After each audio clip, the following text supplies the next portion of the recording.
संकल्प पत्र समिति की बैठक हुई है जिसके अध्यक्ष सब तैयार है।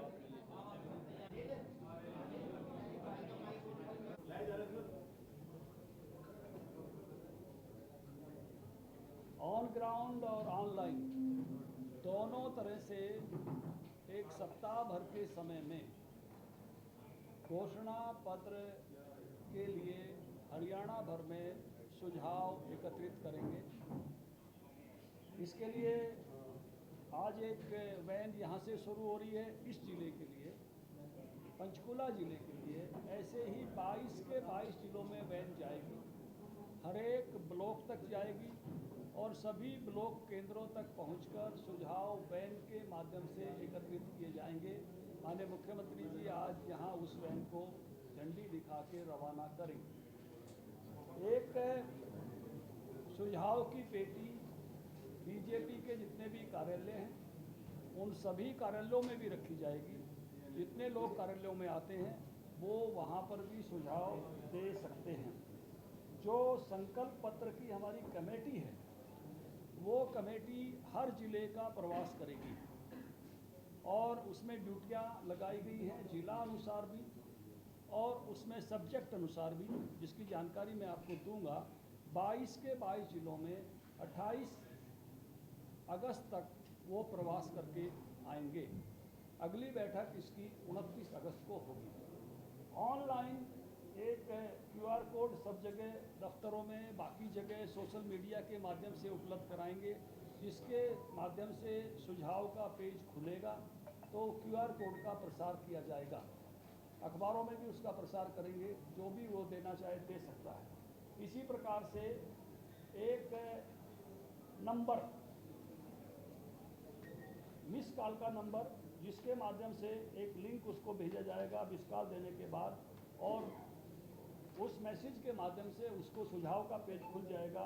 तो उसके माध्यम से भी वो मिस कॉल के माध्यम से भी वो हमको सुझाव दे सकते हैं। मिस कॉल का जो नंबर रहेगा 7015900900। इसी तरह से जो एक इंटरेक्टिव नंबर रहेगा, जैसे हम बैंकिंग सर्विसेज के लिए, बाकी सर्विसेज के लिए इस्तेमाल करते हैं, हिंदी के लिए 1 दबाएं, अंग्रेजी के लिए 2 दबाएं और इसके बाद अपने सुझाव को रिकॉर्ड कर दें, तो इसके लिए भी रहेगा 7015800800। ये इंटरेक्टिव एक नंबर जो है वो रहेगा। इसके साथ साथ एक वेबसाइट का लिंक भी रहेगा, BJP संकल्प पत्र 2024.com। तो इसके माध्यम से भी वो हमको सुझाव भेज सकते हैं। तो ऑनलाइन तरीके से भी जितने सुझाव इंटरनेट के माध्यम से आ सकते हैं वो भी सुझाव हम इसके लिए जो है रिसीव करेंगे। इसके साथ साथ जो इस कमेटी के बड़े प्रमुख हैं, सब लोग हैं, उनकी ड्यूटीज लगाई गई हैं मुद्दों के हिसाब से और जिलों के हिसाब से। मेरी कमेटी में डॉक्टर संजय शर्मा हैं, मेडिकल क्षेत्र के, चाहे वो छात्रों से जुड़े हैं, चाहे मेडिकल फैसिलिटी से जुड़े हैं, चाहे हॉस्पिटल से जुड़े हैं, उनके सुझाव एकत्रित करने की ड्यूटी दी गई है। और रोहतक और अंबाला ज़िले में भी जाकर वो जो है इस प्रकार की संगोष्ठी करके सुझाव लेंगे। शिक्षा क्षेत्र, हमारे पूर्व उप कुल सचिव हैं 2 विश्वविद्यालयों के, शिक्षा, शिक्षक, छात्र, स्कूल और कॉलेज, उस क्षेत्र के सभी सुझाव मदन गोयल जी एकत्रित करेंगे और 2 जिलों में जाकर वो संगोष्ठी भी करेंगे, कुरुक्षेत्र और हिसार। SC वर्ग से जुड़े हुए, अनुसूचित जाति वर्ग से जुड़े हुए सभी जो मुद्दे हैं वो कृष्णलाल जी पवार, श्रीमती सुनीता दुग्गल जी, सत्य प्रकाश जी जरावत, ये एकत्रित करके देंगे और सिरसा और झज्जर जिले में जाकर गोष्ठी भी करेंगे। युवा और खिलाड़ियों से जुड़े हुए सुझाव भव्य बिश्नोई जी और खिलाड़ियों के मामले में कृष्ण पवार जी भी, क्योंकि ये भी एक कमेटी के चेयरमैन है खेलों के बारे में, ये सुझाव देंगे। और भिवानी और दादरी दोनों जिलों में जाकर इस विषय पर संगोष्ठी भी करके सुझाव लेंगे। व्यापारी और उद्योगपतियों से जुड़े हुए मुद्दों पर विपुल गोयल जी ये सुझाव एकत्रित करेंगे और फरीदाबाद और पलवल ये 2 जिलों में जाकर इस विषय की संगोष्ठी भी करेंगे। पिछड़े वर्ग से जुड़े हुए जो मुद्दे हैं ये हमारे अभय सिंह यादव जी और रणबीर गंगवा जी वो एकत्रित करेंगे। महेंद्रगढ़ और रेवाड़ी जिले में उस प्रकार की संगोष्ठी भी करेंगे। महिलाओं से जुड़े हुए सुझाव श्रीमती किरण चौधरी जी, सुनीता दुग्गल जी और रोजी मलिक आनंद जी ये एकत्रित करके घोषणा पत्र कमेटी को देंगी। यमुनानगर और फतेहाबाद जिले का दौरा भी करेंगी। किसानों और खेती से जुड़े हुए मुद्दों के सुझाव कैप्टन अभिमन्यु और वेदपाल जी ये घोषणा पत्र कमेटी को देंगे एकत्रित करके। जींद और कैथल जिले का दौरा भी करेंगे, संगोष्ठी करेंगे। गुड गवर्नेंस, न्यू जनरेशंस के जो सुधार होते हैं वो नई पीढ़ी के, और सर्विस सेक्टर, इसके लिए कैप्टन अभिमन्यु जी और अभय सिंह जी ये जो है इनकी कमेटी बनी है, और ये पंचकुला में जो है इस विषय की एक संगोष्ठी भी करेंगे और इस विषय के सुझाव इकट्ठा करेंगे। न्यायपालिका और वकीलों से जुड़े मुद्दे वेदपाल जी एडवोकेट इनके जुम्मे लगे हैं, और ये करनाल और चंडीगढ़ इन दोनों स्थानों पर वकीलों से बाकी सबसे मिलके इसके सुझाव देने वाले हैं। पशुपालकों के मुद्दे ये भूपेश्वर दयाल जी और वेदपाल जी इकट्ठे करेंगे। करनाल और सोनीपत 2 जिलों में इनकी संगोष्ठियाँ भी करेंगे इस सेक्टर की। पंचायती राज के मुद्दे ये भी एडवोकेट वेदपाल जी और भूपेश्वर दयाल जी करेंगे, और इन्हीं दोनों जिलों में ये इनकी जानकारी इकट्ठी करेंगे। स्थानीय संसाधन, नगर निकाय, कैप्टन अभिमन्यु जी और विपुल गोयल जी ये पार्टी को इसको इकट्ठा करके देंगे कमेटी को, और इनको फरीदाबाद और रोहतक में इन विषयों पर संगोष्ठी करने की दायित्व सौंपा गया। जो एनआरआई बाहर रहते हैं इनके मुद्दे विपुल गोयल जी को दिए हैं, और जिन जिलों से ज़्यादा एनआरआई हैं, करनाल और कुरुक्षेत्र, वहाँ जाकर इनके मुद्दों पर वो जानकारी लेंगे।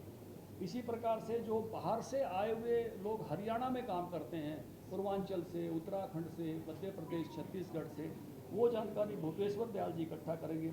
पानीपत और फरीदाबाद जिले से उनके बीच में जाके जानकारियाँ इकट्ठी करेंगे। मेवात और अन्य पर्वतीय क्षेत्र जो है, पर्वतीय क्षेत्र, मेवात के लिए विपुल गोयल जी और मोरनी के पर्वत क्षेत्र के लिए संजय शर्मा जी इनके मुद्दों के लिए जाएंगे। सरकारी कर्मचारी इनके जो कोई इश्यूज हैं वो श्रीमती किरण चौधरी जी, अभय सिंह जी इकट्ठा करेंगे। चंडीगढ़ और पंचकुला में इसलिए कर्मचारियों से इंटरेक्शन करेंगे। मजदूरों के जो मुद्दे हैं वो सत्यप्रकाश जरावता जी और भूपेश्वर दयाल जी फरीदाबाद, पानीपत और रेवाड़ी इन 3 स्थानों पर जो है ये उनसे जो है वो मुद्दे लेंगे और उन पर बातचीत करेंगे। ढांचागत सुविधाएं, इस पर किरण चौधरी जी वो जो है पार्टी को सुझाव देंगी।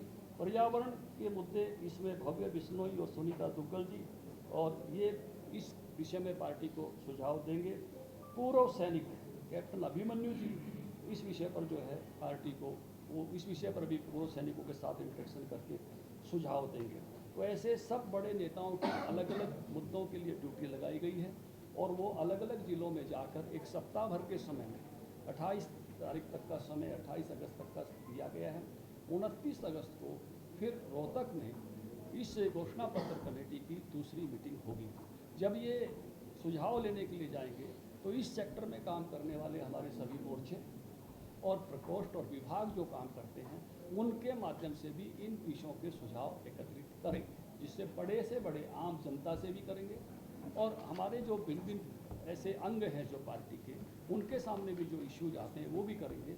उसके साथ साथ हर जिले के ज्वलंत मुद्दों को भी ये लेकर आएंगे कि हर जिले में कौन सा मुद्दा ऐसा है जो बहुत महत्वपूर्ण है, उसकी जानकारी भी जिलों में जाने वाली कमेटी लेकर आएगी। ये दायित्व आज हमने बैठक में इनको सौंपा है, और मुख्यमंत्री जी के द्वारा आज एक पहली वैन जो है यहाँ से निकलने जा रही है। नंबर जो है वो एक्टिव हो गए हैं, और सोशल मीडिया के माध्यम से जो ऑनलाइन प्रचार है उसकी जारी, और आगे से कुछ विज्ञापन भी अखबारों के माध्यम से देंगे, जिससे QR कोड और नंबर और वेबसाइट लिंक लोगों तक पहुँचे, उसको पहुँचाने का काम करेंगे। ये आज की बैठक में हमारा निर्णय हुआ है। और यूथ को लेकर के भी कोई कमेटी बनाई है? बिल्कुल, यूथ का बताया ना मैंने, भव्य बिश्नोई यूथ।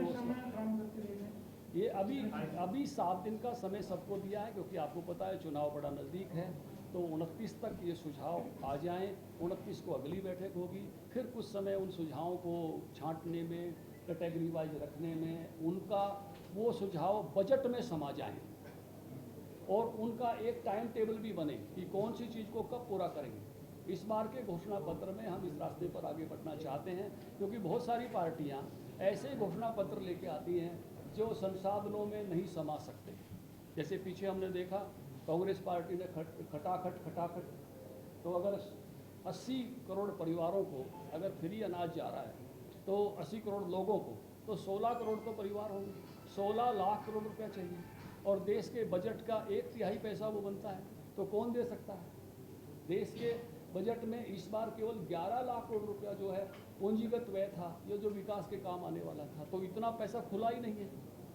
बिहार का हमने एक देखा कि 1 करोड़ नौकरी देंगे, अब बिहार के उस बजट के हिसाब से हम देखें तो कुल बजट बिहार का 3.5 लाख करोड़ है और इन 1 करोड़ लोगों की तनख्वाह जो है 2,40,000 करोड़ बन जाएगी, तो बाकी बिहार के सारे काम क्या बंद करने वाले हैं क्या?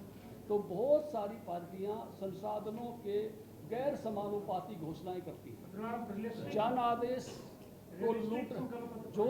को लूटने का काम करती हैं, तो रिसोर्सेज के समानुपाती घोषणाएं कि जो हमारे पास उपलब्ध रिसोर्सेज हैं उन रिसोर्सेज के आधार पर तो आप क्या ये करेंगे जो घोषणा लिखेंगे उसके आगे लिखेंगे इतने करोड़ रुपए लगेंगे, क्या बताएंगे? निश्चित रूप से मैं ये कहना चाहता हूँ कि हमारा जो घोषणा पत्र होगा वो रिसोर्सेज के समानुपाती होगा। जब घोषणा पत्र जारी करेंगे तो आपसे ये भी चर्चा करेंगे कि इस घोषणा पत्र को पूरा करने में कुछ टाइम टेबल, क्योंकि हर बात के लिए 5 साल की छूट नहीं मांगेगा, और कुछ रिसोर्सेज में कैसे ये समा सकता है उसकी भी आपके सामने चर्चा करेंगे। तब आपके सामने डिटेल आ जाएगी। संसाधनों में कैसे पूरा हो सकता है, सरकार के उपलब्ध संसाधनों में, इसकी चर्चा उस समय की जाए। तो जो आपका पिछला मैनिफेस्टो था और ये जो मैनिफेस्टो है उसमें किस तरह से ये इसमें और उस मैनिफेस्टो में ये अंतर होगा कि इस मैनिफेस्टो में ज़्यादा पर्टिकुलर होकर हम जाएंगे,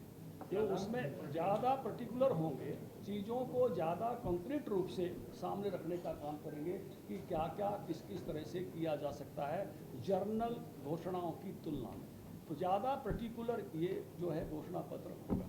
क्योंकि संकल्प पत्र के आप तैयारी में जुट गए, 2019 के संकल्प पत्र के कितनी संकल्प आपने पूरे कर लिए?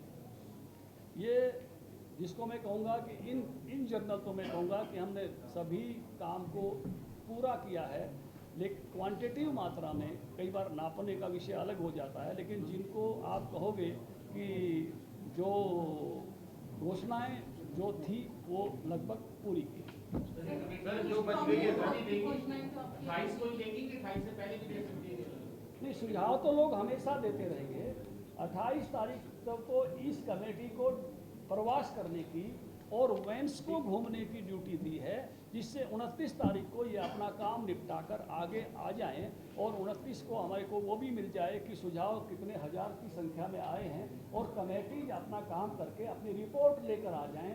उधर रिपोर्ट को कलेक्शन का, डाटा कलेक्शन का, सुझाव कलेक्शन का दिन होगा और उसके बाद उस समय हमको लगेगा सबको एनालाइज करने में और फिर तीसरी बैठक करके हम उसको फाइनल करेंगे। 5 सितंबर तक संभावित है घोषणा पत्र? सितंबर फर्स्ट वीक अभी मैं संभावित तिथि कह सकता हूँ, वो 1-2 दिन आगे पीछे हो सकती है। हम कोशिश करेंगे सितंबर फर्स्ट वीक में हम अपने घोषणा, वो मुख्यमंत्री जी का विषय है, मैं उसमें एक सदस्य मात्र हूँ, ये बताएंगे। ऐसा है, माननीय मुख्यमंत्री जी से आग्रह करूँगा वो अपनी बात रखेंगे। माननीय मुख्यमंत्री, धन्यवाद सभी का। अभी हमारे संकल्प पत्र के प्रमुख आदरणीय ओम प्रकाश धनखड़ जी ने आज हमारी ये संकल्प पत्र की पहली बैठक हुई है और इसमें पूरी रचना योजना बनी है। आज हम यहाँ से संकल्प पत्र वैन को झंडी देकर भी रवाना करने वाले हैं। जैसा अभी बताया भी है कि ये वैन जनता के बीच में जाएगी, जनता के सुझाव हम एकत्र करते हैं, क्योंकि पिछले 10 वर्षों में हमारी सरकार ने लोगों की अपेक्षाओं के अनुरूप जो उन पिछले संकल्प पत्र में बातें आई थी उन सब बातों को पूरा करने का काम हमारी सरकार ने किया है। और अब 2024 के विधानसभा के आम चुनाव का आगाज हुआ है और इस आगाज के अंदर भारतीय जनता पार्टी अपना संकल्प पत्र जारी करती है। उसको लेकर के आज इसको वैन को हरी झंडी दिखा करके लोगों के बीच में हर ब्लॉक स्तर पर भेजेंगे और ये वैन 26 तारीख तक लोगों के बीच में सुझाव लेने के लिए अलग अलग स्थानों के ऊपर जाएगी। हर 22 के 22 जिलों में ये वैन चलेगी। आज पंचकुला से हम इसका शुभारंभ कर रहे हैं आप सबकी उपस्थिति में। और हमारी जो कमेटी बनी है 15 लोगों की हमारी संकल्प पत्र की कमेटी है। वो कमेटी के जितने हमारे माननीय सदस्य हैं सब माननीय सदस्य अलग अलग जिलों के अंदर जा कर के एक पर्टिकुलर उनको विषय दिया है कि लोगों को एकत्र करके उनसे चर्चा करना, उनसे सुझाव लेना, ये हमारी इस कमेटी का मुख्य उद्देश्य है। उनके ज़्यादा से ज़्यादा सुझाव आएँ, हम और सरकार हमारी क्या लोगों के हित में कदम उठा सके, कहाँ लोगों को कोई दिक्कत परेशानी है उसका समाधान कैसे हो, वो भी सुझाव जब लोगों के तरफ से हमारे पास आएंगे तो हम उसको अपने संकल्प पत्र में समाहित कर पाएंगे। और हमारी जो 10 साल के पिछले कार्य हैं जो हमने किए हैं उनको भी हम वहाँ पर चर्चा करेंगे कि हमने ये भी काम किया है, ये काम किए हैं। मुझे खुशी है बताते हुए, क्योंकि हमारा जो संकल्प पत्र है हम उसको दृढ़ता से पूरा करते हैं और समय से पूरा करते हैं। पिछला जो हमारा संकल्प पत्र 2019 का, उसमें 265 हमने संकल्प किया था, हमारे विषय थे, लगभग हमने उनको पूरा किया है सभी जो हमारे संकल्प पत्र में थे। और क्योंकि विपक्ष की घोषणाएं होती हैं, उनका घोषणा पत्र होता है, वो खाली घोषणा करते हैं, घोषणा हो जाती है और वो पूरा नहीं होता। परंतु हमारा संकल्प पत्र हमने कहा है कि हम दृढ़ता से उसको पूरा करने का काम करेंगे। जो भी लोगों के सुझाव पूरे हरियाणा प्रदेश की तरफ से आएंगे, हम उन सब सुझावों को, हमारी जो 29 तारीख को ये दोबारा बैठक होने वाली है इस कमेटी की, उन सब की स्क्रीनिंग भी करेंगे, स्क्रूटनी भी करेंगे और उन सब विषयों को देख करके इस संकल्प पत्र के अंदर समाहित करेंगे, जिससे कि आने वाले इस 5 वर्षों के अंदर हरियाणा प्रदेश को और गति से हम उनकी समस्याओं का समाधान कर सकें, उसको लेकर के हमने ये वैन आज चलाई है। इसके नंबर भी आप लोगों के बीच में अभी जारी किए हैं आदरणीय धनखड़ जी ने। अलग अलग 2 नंबर हैं, मिस कॉल के ऊपर भी दे सकते हैं। हमारे कार्यालयों में भी पेटी होगी, उस पेटी के अंदर भी लोग सुझाव दे सकते हैं। और ये हमारी वैन ब्लॉक स्तर के ऊपर जब जाएगी तो वहाँ पर भी हम उसके अंदर सुझाव दे सकते हैं। हमारे जो कमेटी के मेंबरान हैं जिनके अलग अलग विषयों के ऊपर ड्यूटी लगी है, वो भी लोगों के बीच में जाकर के उनको एकत्र करके उनके सुझाव लेंगे और उनको भी इसमें शामिल करने का काम करेंगे। ये हमारा जो अभियान है ये लगभग 1 सप्ताह तक चलने वाला है और सप्ताह के बाद, क्योंकि चुनाव के बीच में हैं, फिर हम अपने संकल्प पत्र को और आगे बढ़ाने का हम काम करेंगे। हम जहां अपने इस कार्यों के प्रति पूर्ण रूप से आश्वस्त हैं, क्योंकि हमें पीछे भी हमारी डबल इंजन की सरकार ने जो भी संकल्प लिए हैं, हमारी डबल इंजन की सरकार ने उन संकल्पों को पूरा करने का काम किया है। हमने जो किया है हम उसको बताने का भी काम करते हैं। कभी भी जिस प्रकार की घोषणाएं विपक्ष की तरफ से होती हैं और विपक्ष झूठ का सहारा लेता है, वो घोषणाएं तो कर देता है, घोषणाएं इसलिए कर देता है कि लोगों को सजग दिखाने के लिए, एक लॉलीपॉप देने के लिए। अभी जिसकी चर्चा आदरणीय धनखड़ जी ने की है कि वो उनकी घोषणा है खटाखट 8,500 रुपये आ जाएंगे। हमारा संकल्प है, हमने ये भी निर्णय किया है कि फटाफट जो हम कहें उसको हम पूरा करें, जनता के बीच में पूरा करें। उस संकल्प के साथ हम ये अपना संकल्प पत्र लोगों के सुझाव लेकर के उसको आगे बढ़ाने वाले हैं। और पिछले 10 वर्षों में जो हमारी सरकार ने नॉन स्टॉप हरियाणा प्रदेश को आगे बढ़ाने का काम किया है। और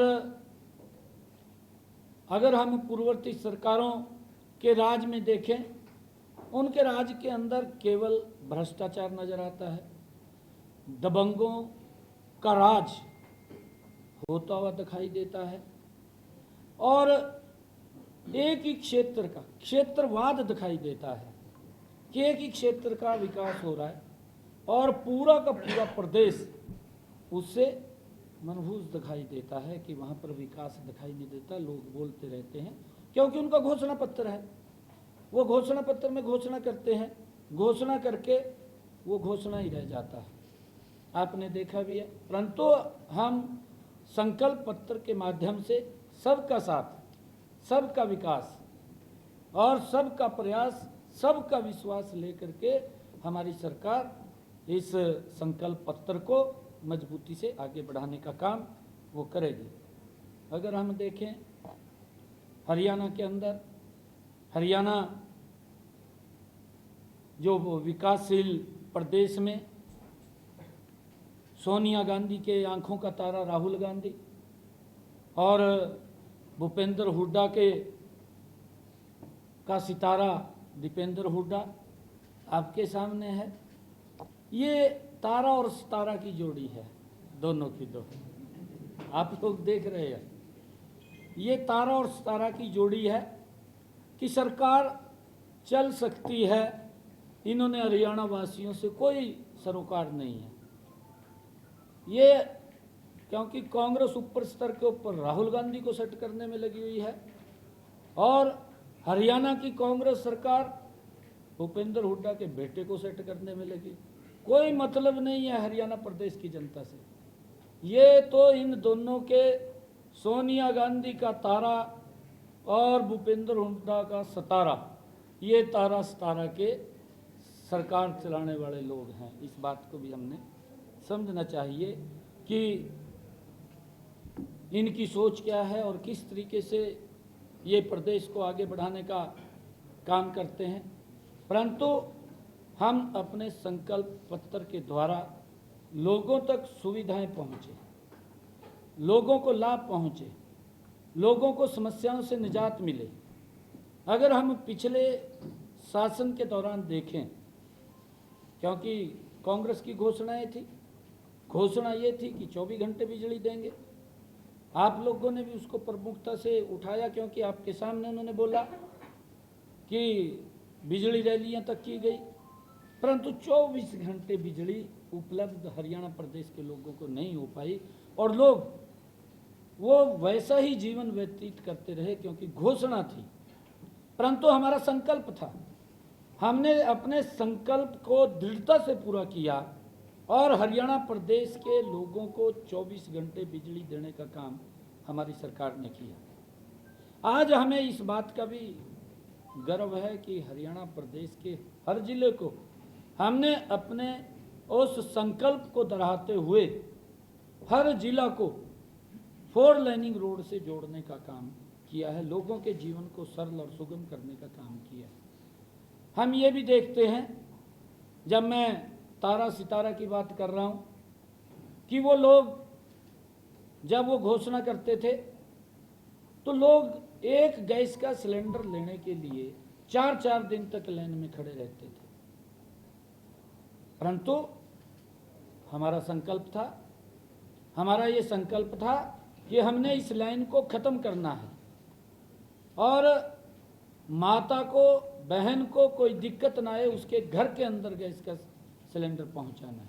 उस व्यवस्था को दुरुस्त किया, आप लोगों के सामने है।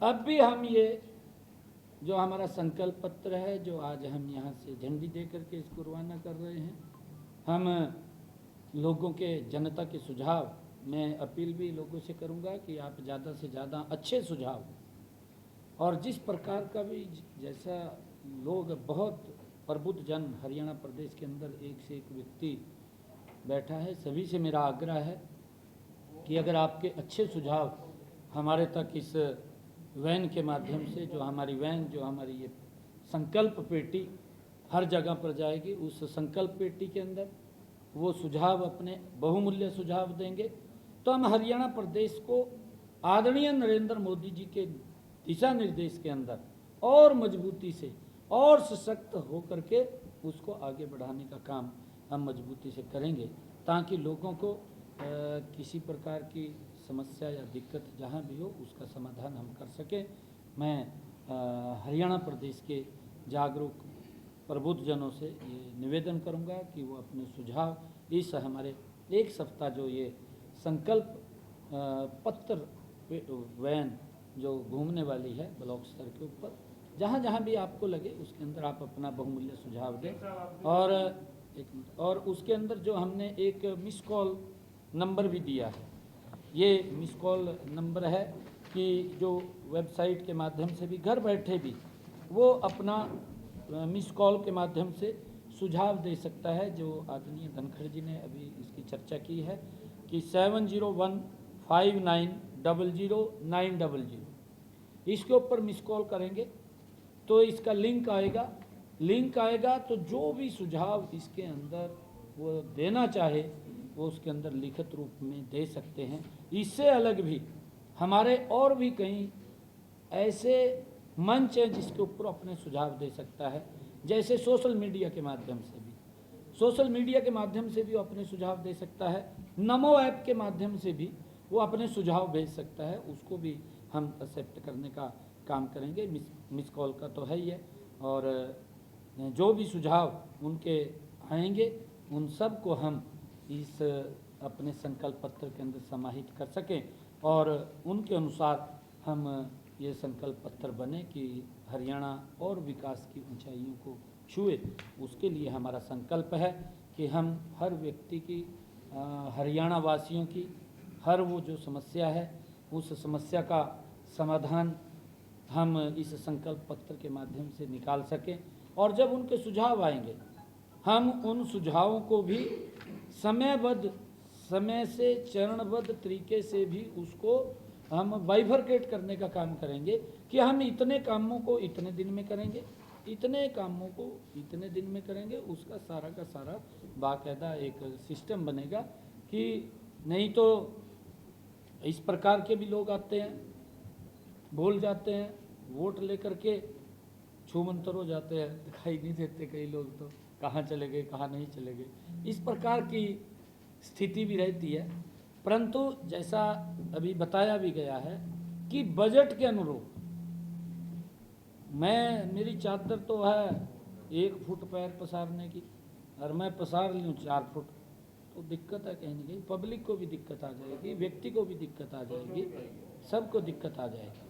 तो हमारा ये है कि हरियाणा प्रदेश को विकास की नई ऊंचाइयों के ऊपर पहुंचाते हुए हम लोगों के सुझाव आमंत्रित कर रहे हैं, चाहे वो खेल का है, चाहे एजुकेशन का है, चाहे किसान का है, चाहे महिला का है, चाहे गरीब का है और चाहे युवा का है। हर क्षेत्र के अंदर हम सुझाव आमंत्रित कर रहे हैं। युवाओं से भी अपील है कि वो भी अपने सुझाव दें, क्योंकि हमारी सरकार ने जो हमारा संकल्प था बिना पर्ची बिना खर्ची के आज गरीब परिवार के बच्चे को भी आज हरियाणा सरकार की नौकरी देने का काम किया है। और इसके अंदर हमने और भी सुझाव उनके आमंत्रित हैं कि हम क्या क्या कर सकें, चाहे हम उनको प्रधानमंत्री मुद्रा बैंक योजना है उसके माध्यम से इंडस्ट्री के अंदर खड़ा करने की बात है, चाहे स्टार्टअप है, चाहे स्टैंड अप है, ऐसे युवाओं को भी ज़्यादा उनके पैरों पे खड़ा किया जाए, उसके लिए भी हमने पीछे काम किया है।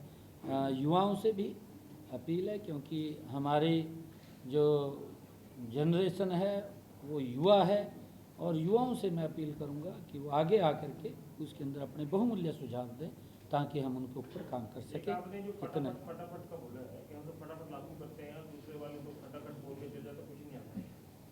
आपकी सरकार ने 2 बड़े फैसले किए हैं, जिसका 525 करोड़ रुपये चले गए, कुछ और जाने वाले होंगे वो तो आप बता देंगे। 1,20,000 जॉब सिक्योरिटी देने का अधिसूचना भी जारी कर दी 14 अगस्त को। कल पंकज अग्रवाल जो CEO हरियाणा है, उनसे पत्रकार ने पूछा था, उन्होंने कहा हमारे पास सरकार की तरफ से कोई आयोग से मांगने के लिए अनुमति मांगने की कोई पत्राचार नहीं है, कोई इंटीमेशन नहीं आई। उसके बाद 17 अगस्त की जो आपकी कैबिनेट थी उसमें तो आपने फैसले ही किए 2-3 हजार देश के बीच कोई चुनाव के बाद भेजेंगे। आप क्योंकि चीफ मिनिस्टर हैं और चीफ सेक्रेटरी से आपकी वार्तालाप हुई थी, तो ये कहाँ बंदी फंसी हुई है? नहीं, दिमान साहब, मैं आपको बताना चाहता हूँ, क्योंकि हमने पिछली कैबिनेट में ये फैसला ले लिया था। अधिसूचना भी जारी हो अधिसूचना भी, उसका ऑर्डिनेंस भी जारी हो गया, तो फिर दिक्कत कहाँ है उसकी? ये तो लागू कहाँ हुआ? कौन सा लागू नहीं हुआ? 1,20,000 कच्चे हाँ, जब ऑर्डिनेंस जारी हो गया हमारा, तो चुनाव आयोग के पास भेजने की इसकी आवश्यकता नहीं है। तो पत्र कहाँ जारी हुए अभी? पत्र जारी होगा, ऑर्डिनेंस जारी हो गया तब। उस एक कर्मचारी को जॉब सिक्योरिटी का पत्र जारी हुआ डिपार्टमेंट के साथ। दिमान साहब देखिए, एक मिनट मेरी बात सुनो। कोड ऑफ कंडक्ट लगा है, हमने उन 1,20,000 युवाओं को सुरक्षित किया है, कोई चिंता की बात नहीं है। मैं फिर कह रहा हूँ, ये किसी प्रकार की चिंता की बात नहीं है। जब हमने कोई फैसला कर लिया, कांग्रेस के समय के अंदर तो फैसला किस प्रकार से होता था आपके सामने मैं आपको भी बताना चाहता हूँ। उनके समय के अंदर अंतिम चरण में सिर्फ एक लाइन लिख दी जाती थी कि हमने कच्चे कर्मचारियों को पक्का किया है, बस इतना लिख देते थे। कोर्ट में घूम रहे हैं, आज तक घूम रहे हैं। आपको मालूम है, जो उन्होंने पक्के करने की घोषणा की थी, वो घोषणा करते हैं, उन्होंने जो घोषणा की थी आज तक भुगत रहे हैं। एक भी 1,20,000 हमने सुरक्षित किए हैं, एक भी व्यक्ति कोर्ट में नहीं जाएगा। हमें चाहे विधानसभा के अंदर उसको ला करके उसका एक्ट न बनाना, अगर जरूरत पड़ी तो लेकर के आएंगे, अगर जरूरत पड़ी लेकर के आएंगे। हैं जी, नोटिफिकेशन जारी हो गया? नहीं, ऑर्डिनेंस हो गया। मैं कह रहा हूँ ऑर्डिनेंस जारी हो गया। नहीं, एक मिनट, ये ऑर्डिनेंस जारी हो गया, उसका मतलब क्या? ऑर्डिनेंस हो गया तो कंफ्यूजन। एक मिनट, दिमान जी जो बात कर रहे हैं, दिमान जी को जब ऑर्डिनेंस जारी हो गया तो उसके बाद क्या रह गया आप बताइए? एक डिपार्टमेंट के द्वारा एक कर्मचारी को वो करेंगे ना, वो सिस्टम है, वो चलेगा, वो विभाग करेंगे, वो विभाग करेंगे, वो हमारी जिम्मेदारी नहीं। अगर एक मिनट दिमान जी, बहुत बड़ा विषय है। अरे कोई विषय नहीं है बड़ा दिमान साहब, कोई विषय बड़ा नहीं है। अगर किसी विभाग को दिक्कत आएगी, किसी कर्मचारी को दिक्कत आएगी, आके हमारे से बात करेगा ना। मैं बात सुन रहा हूँ ना 24 घंटे, हम 24 घंटे बात सुन जी हो गया को लेकर के कब तक फैसला होगा? दूसरा, आपके चुनाव लड़ने को लेकर के सच्चा है कि आप करनाल छोड़ करके कोई और विधानसभा चुनेंगे, उसे स्पष्ट करें। नहीं, आपके पास कहाँ से जानकारी आई? सर, क्या आप कहीं लाडवा से या फिर कहीं? नहीं, ये किसने कहा?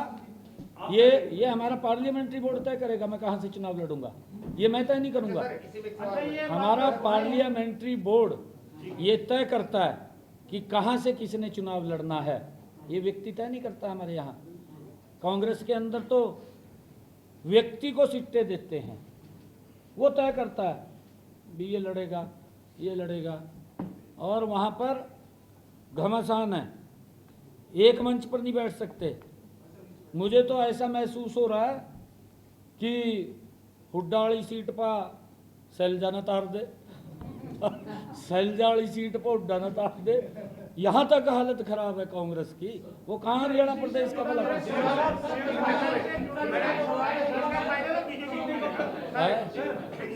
बीजेपी को मिलेगा ना। एक सवाल है मैडम से जुड़ा हुआ है, वोटा फायदा बीजेपी को मिलेगा ना।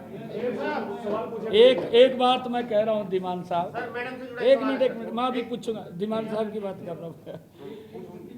हरियाणा प्रदेश की जनता ने ये पूर्ण मन बना लिया है, 4 तारीख को जब रिजल्ट आएगा, बहुत ज़्यादा सीटों से भारतीय जनता पार्टी तीसरी बार सरकार बना रही है। अच्छा मैडम, एक सवाल ही है सर। मैडम, आप इतने लंबे समय तक कांग्रेस में रही, आपकी फैमिली रही है, मुख्यमंत्री रहे, यहाँ की जो तासीर है भाजपा की काम करने की और कांग्रेस की बिल्कुल अलग है, किस तरह एडजस्ट कर पाएंगे तो? एक सर, दूसरा सवाल इसलिए है कि राजनीतिक जो महत्वाकांक्षाएं हैं, जैसे जो कांग्रेस से राव इंद्रजीत आए हैं, कुलदीप बिश्नोई आए, कहीं ना कहीं बीच में उनकी छटपटाहट आती रही है, और अभी रणजीत सिंह जी का मामला है, तो उस पर क्या कहेंगे सर? देखिए, हमारे सभी नेता आदरणीय किरण चौधरी जी, मैं एक मैडम का सवाल- एक मिनट मैं बता देता हूँ। आप मेरे से पूछ रहे ना, मेरे से पूछ रहे मैंने मैडम से पूछा था। नहीं, प्रेस तो यहाँ सबूत नहीं, चीफ मिनिस्टर है ना, ठीक है सर, आप दीजिए। हैं? नहीं, आप भी क्या उड्डे की तरह आंख कहीं और दो निशाना कहीं, हाँ? ठीक है। हाँ? नहीं,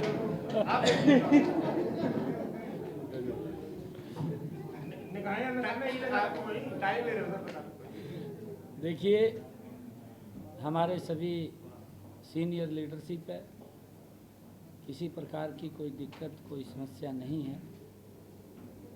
चौधरी रणजीत सिंह जी हमारी सरकार में अभी भी मंत्री हैं।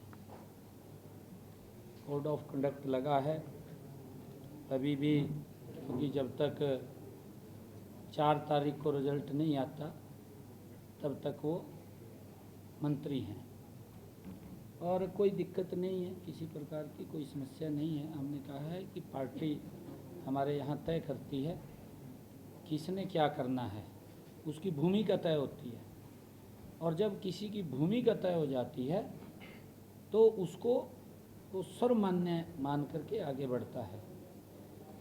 चौधरी कुलदीप बिश्नोई जी हमारे चुनाव संचालन समिति के माननीय अध्यक्ष लगे हैं, आपके सामने है, और वो इस चुनाव की पूरी जो बागडोर है वो उसको देख रहे हैं। किरण चौधरी जी क्योंकि कांग्रेस के अंदर इतना ज़्यादा वहाँ हरासमेंट होती है, वो करते हैं और करते भी इसलिए हैं, मैं बताते हुए मुझे कोई वो नहीं है, क्योंकि किरण चौधरी जी आज हमारी माननीय राज्यसभा का पर्चा दाखिल किया है। मेरी जानकारी में है कि अभी तक तो कोई नहीं आया मैदान में, और जब नहीं आया तो टाइम ख़त्म हो गया, ओवर हो गया टाइम, ओवर हो गया, तो अब शायद नहीं आएगा। और दोनों आपस में लड़ रहे हैं, हुड्डा साहब और दुष्यंत साहब, दोनों की लड़ाई, वो उसके ऊपर आरोप लगा रहा, वो उसके ऊपर आरोप लगा रहा, और दोनों के घर ठीक नहीं है, ना हुड्डा का घर ठीक और ना दुष्यंत का घर ठीक है जी। दोनों लोग अपने पेट के लिए लग रहे, प्रदेश के लिए नहीं लग रहे। और मैं एक बात और बता रहा हूँ, एक समय जब आता है दोनों के दो एक पल्ली के ऊपर बैठ जाएंगे भी भाई बीजेपी को ये हार सकती है, इसके लिए इकट्ठे हो जाओ। परंतु हरियाणा प्रदेश की जनता ने, मैंने कहा है कि ये मन बना लिया है कि बहुत बड़ी सीटों के साथ तीसरी बार हरियाणा में भारतीय जनता पार्टी की सरकार बन रही है।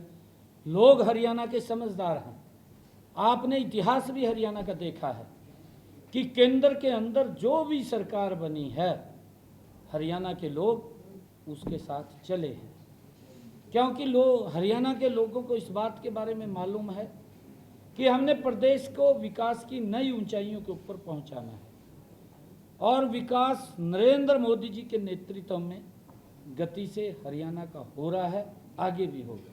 सीएम साहब, एक सवाल है सर, पिछड़ा वर्ग को लेकर आपने संकल्प पत्र में अलग से टीम रखी है जो उनके सुझाव देगी। एक बड़ा सम्मेलन होने जा रहा है 26 तारीख को, 26 तारीख को माफ कीजिएगा, कुरुक्षेत्र में। वो किस लिए दलित सम्मेलन किया जा रहा है, दलित सम्मान स्वाभिमान, उसमें क्या होने जा रहा है और क्या उसका एजेंडा है, बता पाएंगे आप? नहीं, देखिए अलग अलग उसके अंदर है। सरकार ने गुरु रविदास धाम के लिए 5.5 एकड़ भूमि कुरुक्षेत्र के अंदर दी है। गुरु रविदास जी महाराज की पूरी शिक्षाएं, और उन्होंने जो समाज को एक दिशा दी है, वहाँ पर एक बड़ा धाम वो बनेगा। वहाँ पर युवाओं के लिए शिक्षा ग्रहण का भी वहाँ एक सिस्टम खड़ा होगा। अभी उसको लेकर के एक बड़े कार्यक्रम का आयोजन वो गुरु रविदास सभा के द्वारा वो आयोजित किया जा रहा है। उसमें हमारे केंद्रीय मंत्री रहेंगे और उसमें यहाँ के लोग भी रहेंगे। एक बड़ा काम जो लगातार सरकार हमारे गुरुओं को पहली बार आज़ादी के बाद अगर सम्मान मिला है इन 10 वर्षों के अंदर, हमारे गुरुओं को उनके अनुरूप उनकी शिक्षाओं को आगे बढ़ाने का काम अगर हुआ है तो इन 10 वर्षों के अंदर हुआ है। और उसी कड़ी के अंदर गुरु रविदास जी महाराज के उस पवित्र धाम जो सरकार ने 5.5 एकड़ भूमि वहाँ उनके नाम के ऊपर दी है, एक बड़ा फंक्शन का आयोजन वहाँ पर हो रहा है। उसमें केंद्रीय 25 करोड़ सरकार लगा 25 करोड़ रुपया सरकार उसके अंदर खर्च भी कर रही है उसको बनाने के लिए। और वहाँ पर एक बड़े कार्यक्रम का आयोजन है, हमारे केंद्रीय मंत्री भी रहेंगे। नौजवानों को डिजाइन तरजीह दी जाएगी, क्या ये भी है कि कुछ सिटिंग जो एमएलए हैं उनको रिप्लेस किया जा सकता है? नौजवान जो लीडर्स हैं उनसे ये बात आ रही है कि जो नौजवान है उनको ज़्यादा तरजीह दी जानी चाहिए टिकटों में। अच्छा है, आपने बात की है, नौजवानों में एनर्जी होती है, वो बड़ी सख्ती से काम कर सकते हैं। अच्छा है, नौजवानों को भी हम स्थान देंगे, ऐसा नहीं है कि नौजवानों को स्थान नहीं देंगे। हमारी पार्टी की सोच है कि हम यूथ को आगे बढ़ाएं। कब तक लिस्ट बनाई जाएगी? ये पहले या बाद में टिकट फाइनल? सबसे पहले आपको बताऊंगा और किसी को नहीं बताऊंगा जब लिस्ट जारी होगी। आज तो राज्यसभा